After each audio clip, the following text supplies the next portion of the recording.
Tęsiant toliau darbą su Geniali, dar kartelį noriu parodyti, kad būtent va šitas mygtukas, jis yra demonstravimo režime skaidrėse tada, kada toje skaidrėje yra interaktyvių vietų. Tai būtent jį paspaudus yra matoma, kad čia viena interaktyvi vieta ir čia yra interaktyvi vieta. Tai jeigu aš paspausiu būtent ant šito paveikslėlio, tai būtų perkeliama į kitą visai puslapį, tai būtent į LRT LT.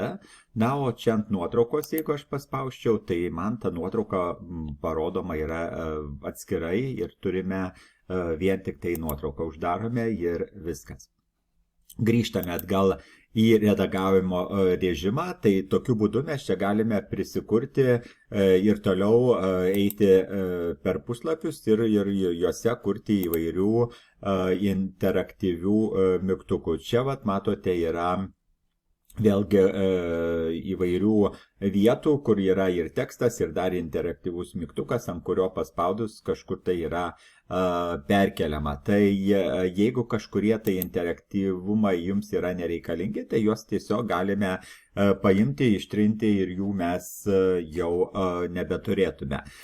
Na ir čia dar yra, sakykime, jeigu norėtume susikurti, tarkime, turinys buvo, kurį aš pašalinau, tai galima tiesiog susirašyti tekstą, kaip pavyzdys, va čia įsiterpti kažkokį tai tekstą, aš čia įterpsiu ir padarysiu, kad tekstas baltas būtų parašytas ir tada parašau ištrynęs į pirmą puslapį. Ir dabar norėsiu, kad būtų sukurtas interaktyvumas, būtent tekstas yra pažymėtas, belieka paspausti, na ir dabar reikėtų pasirinkti Go to Page. Ir noriu į pirmąjį puslapį, tai pažymiu pirmąjį puslapį ir įsaugau. Jeigu matėte, dar sėkelį parodau, Go to Page, jeigu matėte, tai yra ir galėjau rinktis pirmą puslapį arba tiesiog ant skaidrės paspausti prieš tai buvusi puslapį, kitą iš eilės einantį puslapį, paskutinį puslapį ir grįžti atgal. Jeigu kažkur esame, tai grįžti atgal ir galime naudoti va šitą. Tai tokiu būdu mes tą navigaciją tikrai galime daryti ir turėti.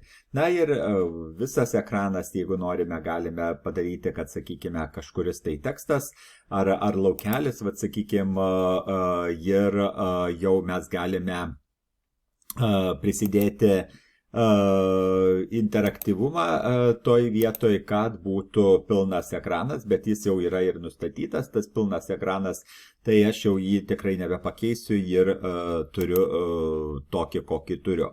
Tai dabar dar kartelį norint peržiūrėti, vėlgi galime paspausti peržiūros variantą. Pirmą jau žiūrėjome, čia irgi žiūrėjome, šitą irgi žiūrėjome, na ir kažkiek tai tvarkėme čia. Tai jeigu šitą paspausiu į pirmą puslapį, tai būsiu perkeltas atgal į pirmą puslapį.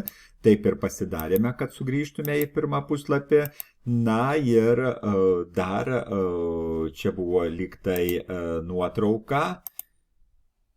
Tai netyčia gal ištryniau.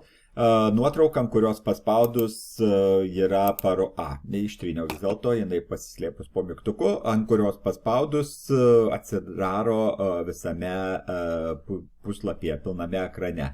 Tai vėlgi yra ir toks variantas. Grįžtu atgal į redagavimo režimą prieš tai buvusioje kortelėje, nes atsidaro skirtingose kortelėse.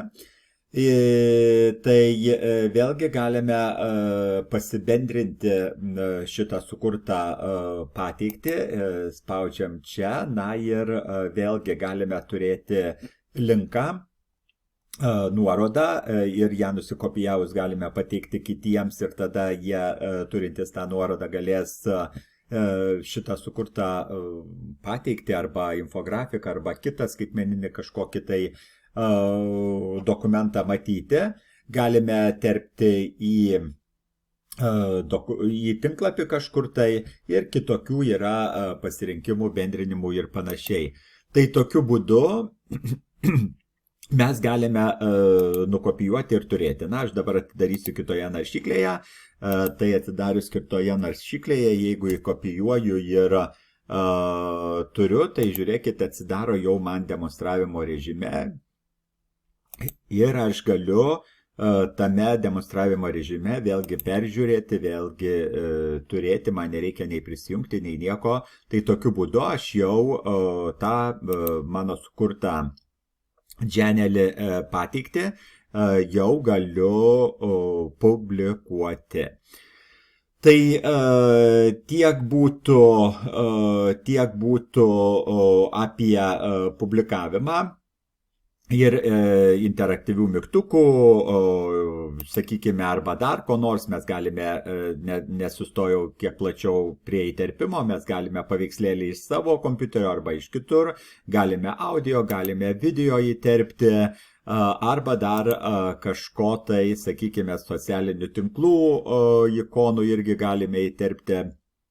Tai čia visko galime įterpti.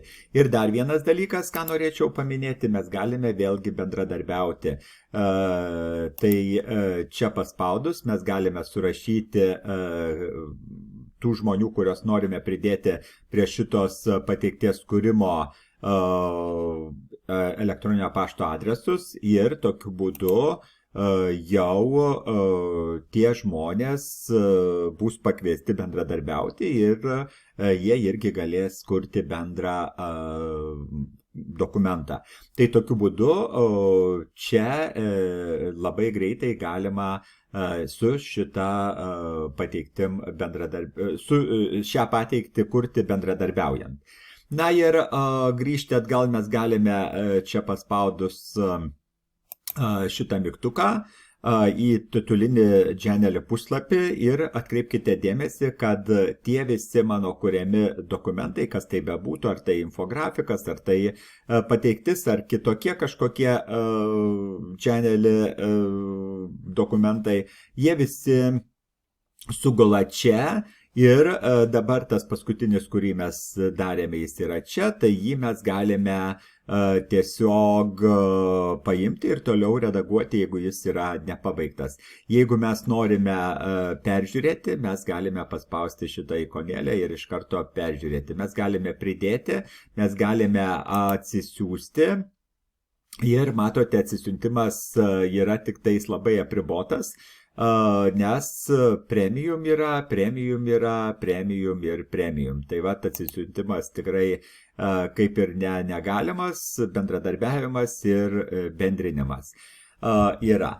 Tai aš manau, kad tie dokumentai, kurie yra sukurti su dženelį, juos galime padaryti kitokius neįprastai pateiktis ir tikrai šitą aplinką įdomiau su šia aplinka įdomiau pateikti turinį, ypač tą turinį, skaitmeninį turinį, kurio nereikia spausdinti, nes tada išlieka visi interaktyvumai ir tiems, kas naudojasi tuo mūsų sukurtu dokumentu su dženelė, jie tikrai, tas dokumentas jiems tikrai turėtų netrodyti nuobodus, nes tas interaktyvumas įtraukia ir sukausto dėmesio, o kas dabar dar atsiras, ką dar mes galime čia išgauti iš to vienos skaidrės ir panašiai, kas kur paslėpta ir panašiai.